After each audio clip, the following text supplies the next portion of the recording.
Hi. In this unit, we're going to talk about something called operations management, specifically how an organization manages its operations, those things that it does to produce the products it produces.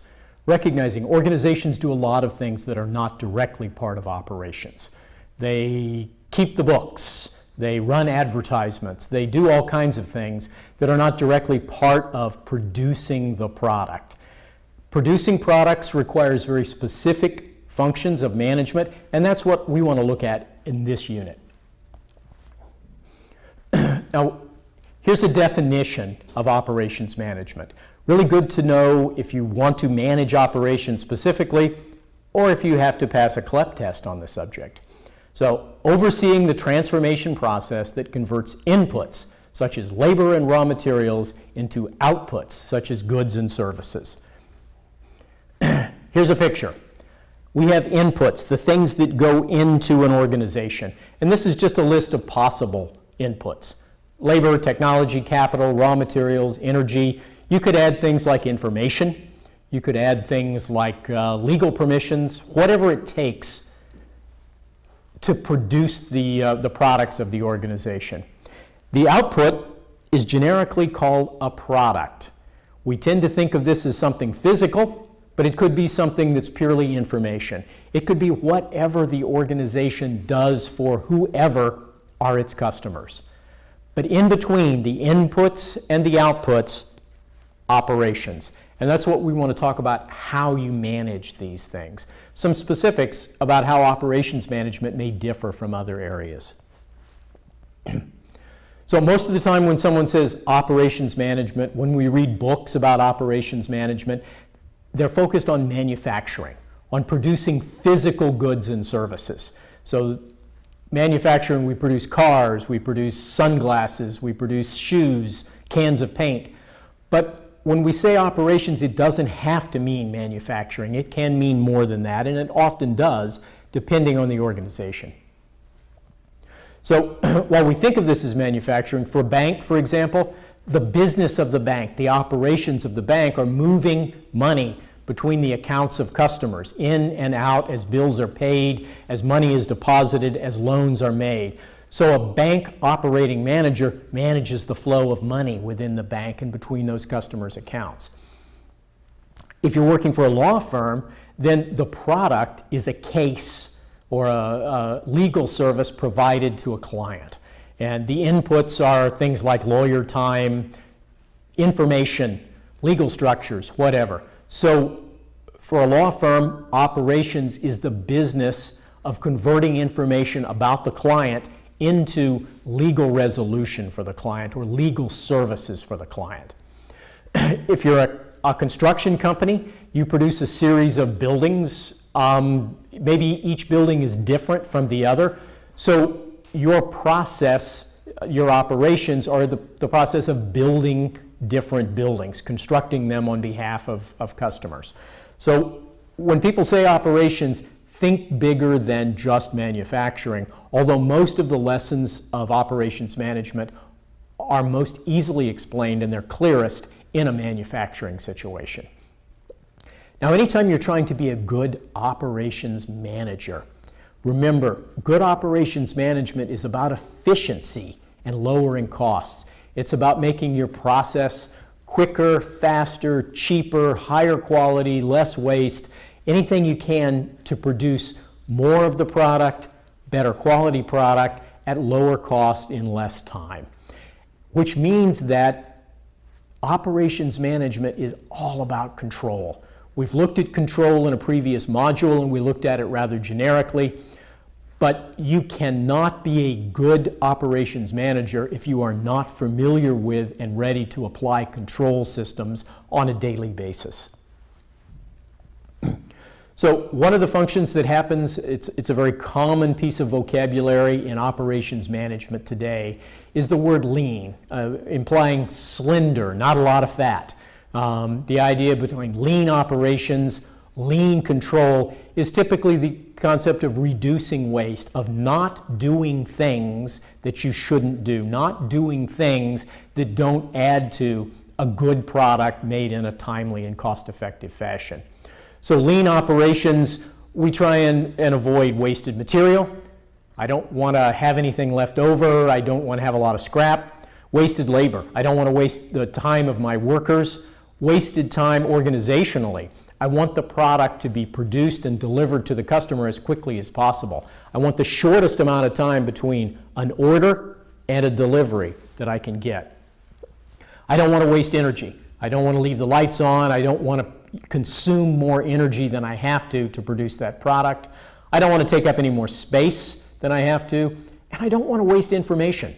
I don't want to have information delivered to my organization that I then don't make use of or that doesn't find its way into the production of an efficient quality product. So when we talk about waste in general, here's a picture of some steel waste. And this stuff is left over from making whatever our product would be. We designed the product such that we bought one of the raw materials, big flat pieces of steel, and we stamped out all the shapes we need, and then we got all the stuff that's left over. If you've ever made cookies before and you stamp them out with a cookie cutter, you can usually just take all the dough and then repack it and do it again and again until there's not enough dough left to make a single cookie.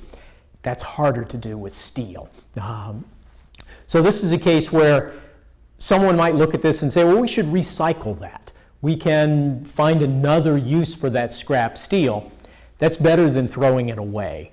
But the real solution to good operations management would be to figure out a way to stamp out that steel so we didn't have leftover steel in the beginning, in the first place. Nothing to recycle.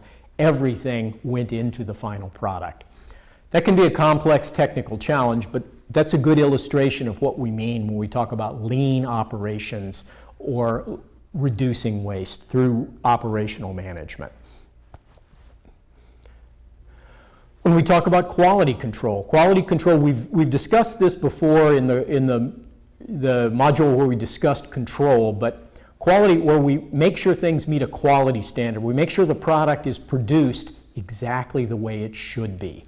And we do this through a control process with lots of feedback from inspections at different points in the process. Good quality control pays for itself in a couple of ways. First of all, it means less waste. I don't get to the end of my production process and have a product that either can't be sold to the customer or a product that has to then be fixed, reworked, done over again. Wasted time, wasted materials, wasted money. So good quality control means I reduce waste. I don't build things that aren't right. It also means that I can increase customer satisfaction. People know that they're going to like the product that they get from me. It will be built exactly the way I told them it would be. And this is true whether the product is a car or a pair of shoes, or whether it's a legal brief, whether it's a movie, whether it's anything. The idea is that I deliver something to my customer. I tell them what to expect, and then quality control is the process whereby I manage making sure they get exactly what I told them they would get. So another area we think about, inventory control.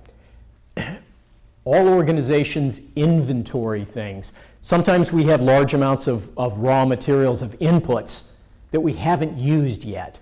We've paid for them, we're storing them, they're taking up space, they're in our way, they cost us money, but we have not yet turned them into a final product and delivered them to a customer. I can also have finished inventory. I can have copies of the product that I've built that I haven't found a customer for yet. And then in between raw material inventory and finished inventory, I have something called WIP, work in process. And that's inventory of half-finished products.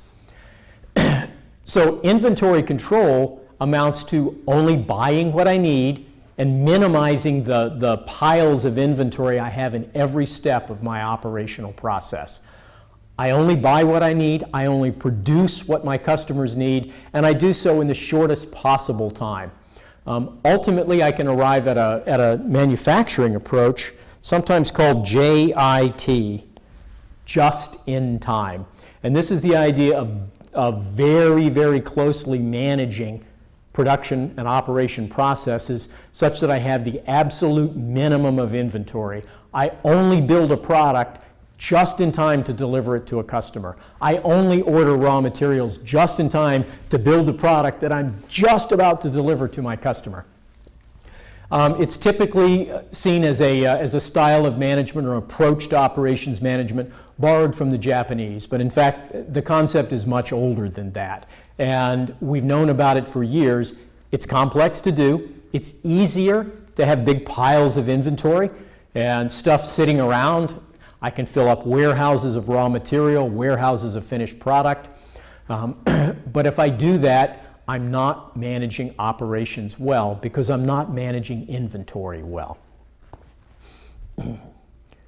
So, operations management, it's how we manage the daily work of the organization. It's how we manage the thing that the organization does as its mission. Whether that's producing information products, whether it's producing physical products, whether it's producing services, it's managing the mission of the organization, and that is always control intensive. If you decide to become an operational manager, go back and review everything you can find about control and control systems. That's a quick look at operations management, a very specialized part of general management, but one that has relevance to every organization. I would strongly encourage you to read the chapter associated with this unit and to review the questions and try and answer them yourself. If you're at all confused about operations management or any of its aspects, then I would encourage you to watch this video as often as you need to.